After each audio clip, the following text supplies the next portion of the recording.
Ibinabahagi ang kapayapaan sa isa't isa. Naway aking mga anak, magbigayan kayo ng kapayapaan na may ngiti sa isa't isa.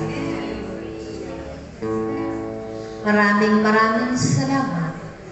Dahil ang araw na ito ang itinakda ng Diyos upang kayo ay tipunin niya muli. At tayong lahat ay magkatipan sa mga araw na kanyang pinagpala. Araw na isang espesyal para sa inyo, higit sa Diyos na makapangyarihan sa lahat. Kailanman ay hindi ninyo nararapat liligtaan ang mga araw na ito.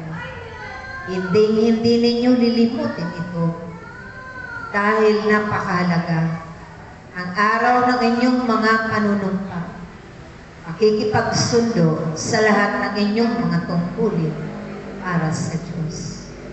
Dahil ang mga manggagawa na kanyang pinili at itinalaga ay marapat lagi na nakikipagsundo kapag lumipas ang mga panahon at pagkakataon. Dahil lagi siyang magtatakda ng araw at panahon upang muli kayo magkamit ang higit na mga biyaya at grasya na nagmumula sa Kanya. Kaya ang inyong mga pagganap, ang inyong mga tungkulin, takipan nyo lagi ng pag-ibig, kababaan ng kalooban, kagalakan.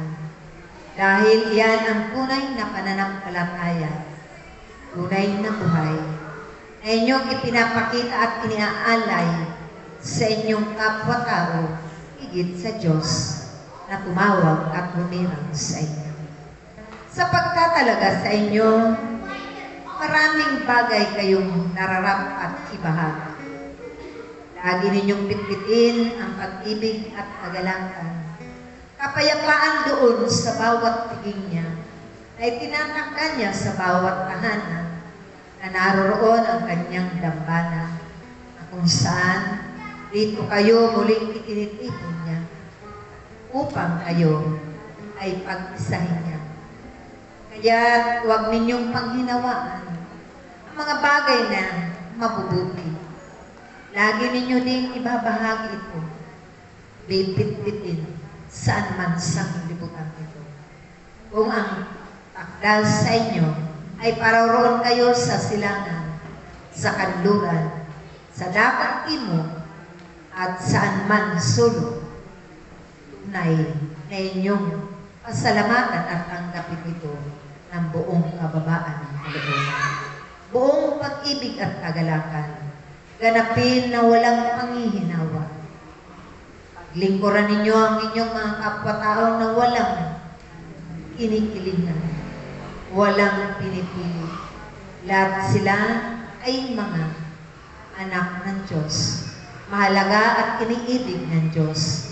Dahil kapag ito'y naganap ninyo sa inyong mga buhay, higit na ganting pagpapala ang inyong kakamtin magpakailanman.